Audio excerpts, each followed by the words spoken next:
Do you know I think everything is my fault? Like, all of it? There has never been a better time to be alive in the human race than right now. When it's around you, you have to make it positive in your head.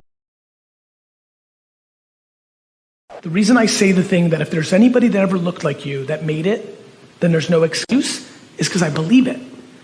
You know, it's really hard. You're in an argument and your friend tells you, that's great, Gary, but both my parents were alcoholics. And that really f***ed me up. Right now you're on the defense. That's a good first punch by them. I'm like, cool, we don't need to use me.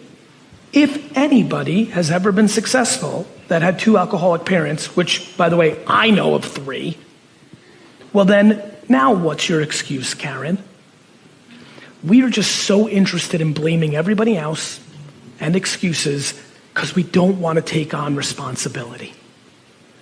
And somewhere a long time ago, I went completely, do you know I think everything is my fault?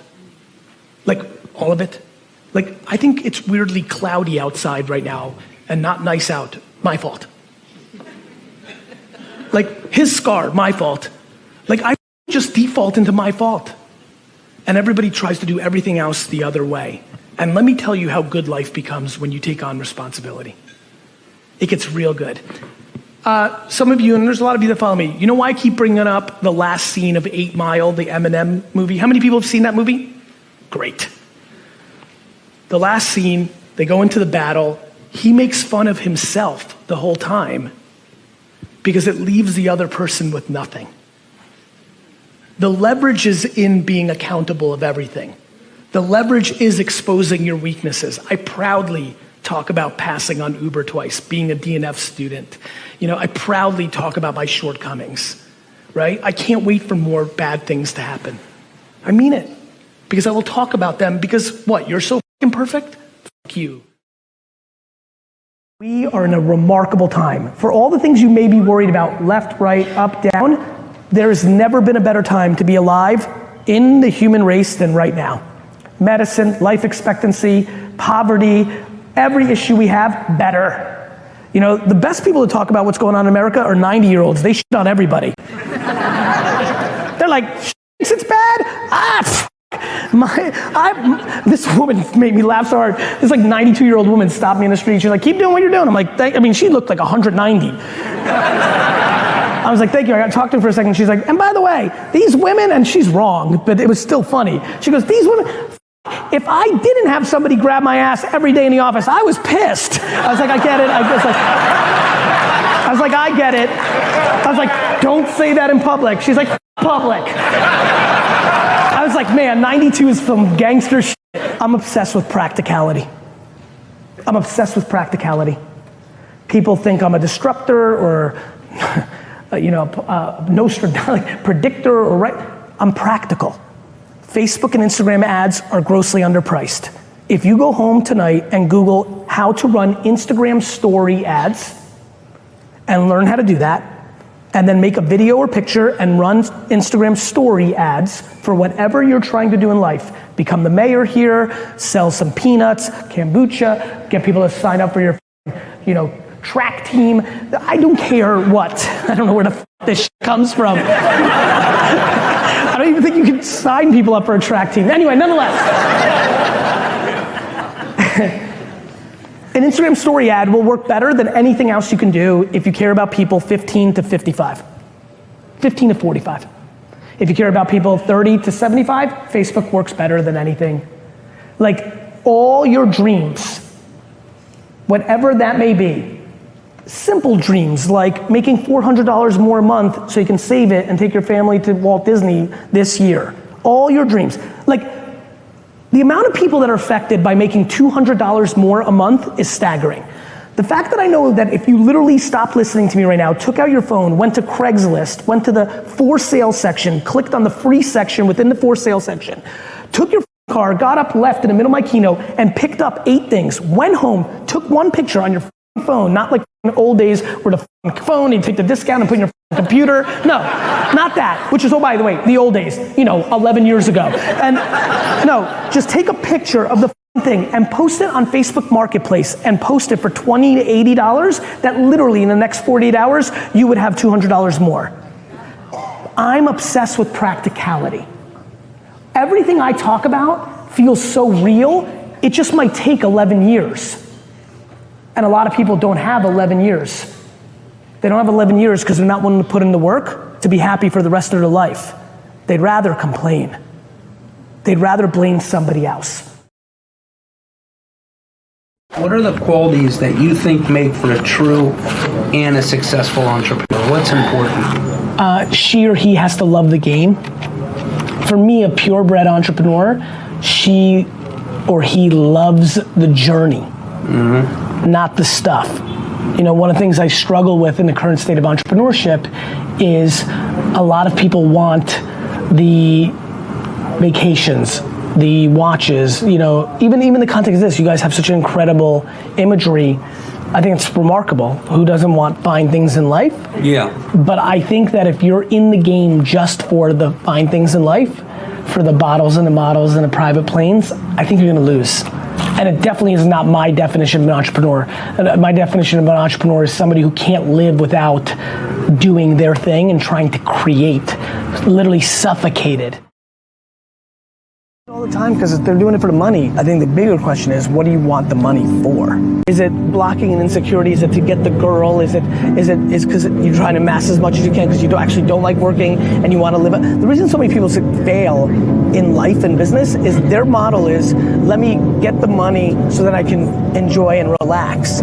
They think of it as like hoarding it and then eating it all over time. It's like retirement and all this stuff. It's such a bad way to because then you're feeling the pressure of like massing so that you can then enjoy. I think the bigger question is like, what are you up to? Like, why are you doing it? Like, what's up? I just think a lot of people are trying to achieve success and use fame or money as makeup for a situation that they're just not happy about. Like, you have to figure out how to make your day in and day out happy.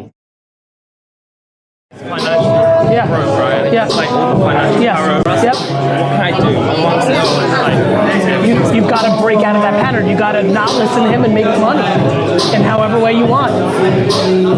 Listen, otherwise you're stuck.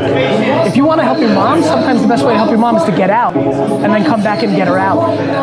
But I'm like 14, I can't do shit. I get it. So honestly, and I respect that. Listen to me. Life is long. You're in a spot right now, but my mom didn't have her mom or dad at 14. Life is long. It sucks right now. When you're 14, it feels like it's your life forever. It's not your life forever, bro. You understand? Surround yourself with as much positivity to get you through this chapter. I just can't do that shit. I have no friends. I get it, bro. Bro, you gotta be patient. It's early. I know it's forever. I can't take it. I get it, but you have to understand there's no alternative. There's only two choices here. You stay under that roof and eat for 4 more years, 3 more years, 2 more years, or you bounce now. Plenty of people bounced at 14. It's not common in the UK, but people do it. Or you don't. Life's about a very simple option. You either do it or you don't. If you're gonna eat under that roof, you need to put your earpods in and listen to positivity 24/7 to get you through that shit. Do you understand? When your surroundings are your inside's gotta be positive. The fact that you're even here means you're halfway home. I wish you well, man. Hit me up anytime. DM me, alright? Alright? You listening? Listen to me. Listen to me. When it's around you, you have to make it positive in your head. I know it feels like it's forever and it's gonna take forever. When you're 14, 4 more years sounds like forever, but you have no choice. You either bounce or you stay. And if you stay, which is more likely, which is fine, you gotta put positivity in your ears. Do you understand? I promise you. You have no other alternatives. Otherwise you just dwell and you go down a spiral that you don't want to go down. You understand? By the way, this whole notion of like you can do anything and all this stuff, let me just tell you, it's stupid hard. Reality is, most of you are just averagely talented. Right? Like, you're not gonna over-index on anything too crazy. Here's the good news. This is not about how much money you make or how talented you are. This is about being happy. Everybody here, regardless of how talented they are in making money or art or what have you, has shit that they're super into. You love Teenage Mutant Ninja Turtles? Your whole life could be about Michelangelo. It could. And here's what really with me. In this internet age, you could have a podcast around Teenage Mutant Ninja Turtles. You could buy Teenage Mutant Ninja Turtle memorabilia on Craigslist and Facebook and Etsy and then flip it on a different platform because you're so knowledgeable, because that's the pizza eating Leonardo. That I'm just fascinated about what happens when you go all in on your passion, you're committed to it, and you use the infrastructure of this. You living your life for 80 years as the Teenage Mutant Ninja Turtle expert, and this is getting funnier to me by the second, making $83K a year in ads on your podcast, the flip, some miraculous reason somebody paid you $2,000 to go to a Bush League Comic-Con thing. That person making $62,000 a year being the TMT expert versus them making $77,000 a year being an admin in a company where they hate their life 9 to 5, that delta is something I will go to the grave on, because it is what I want to articulate to everybody, the unbelievable level of practicality to do shit around stuff you like. And here's the big part. How many people under 40? Let me just start with this group. If you just really took what I'm talking about, became an expert at Facebook and Instagram, really understood, the fact that you could take a leap for 2 years, move back in home, move in together, cut your expenses, I don't give a shit.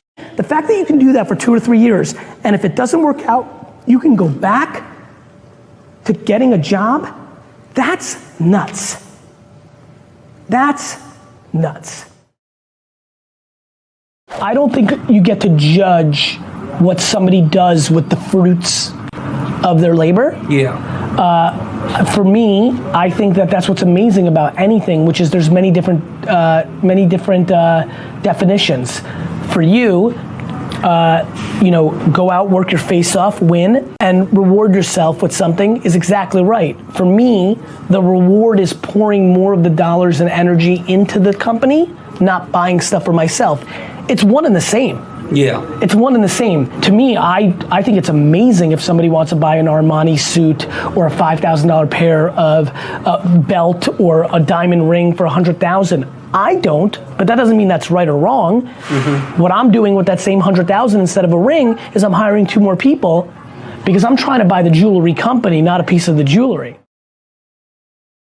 The biggest vulnerability everybody has here is they're worried about somebody else's judgment. The reason there's no moment of clarity is you don't want to jump. You don't want to jump because you're worried if you lose what people are going to say, starting with your parents, your friends, your contemporaries.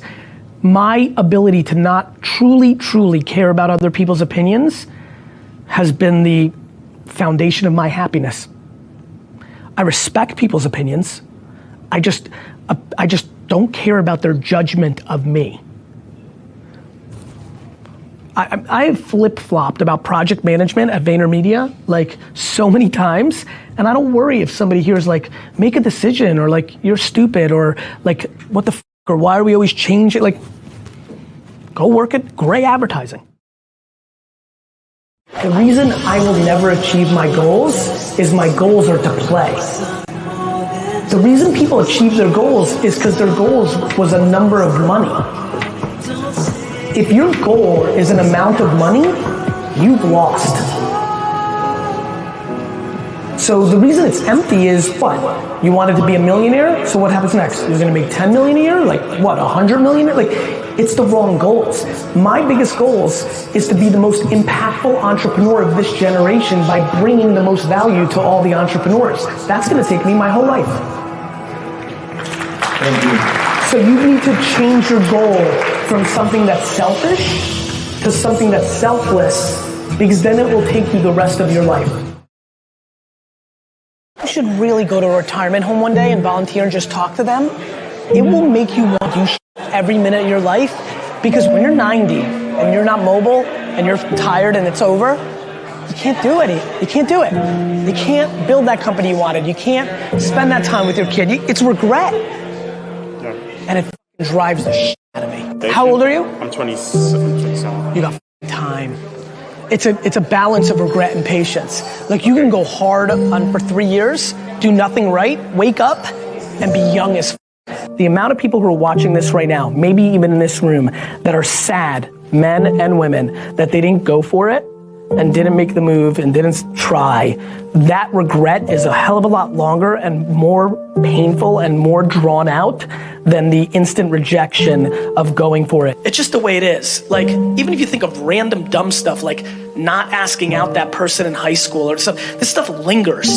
It's the stuff that you don't do that bothers you. And so for the purebred entrepreneurs in here that haven't decided to make that leap or take that at bat, I implore you to do so right away, because this window closes too.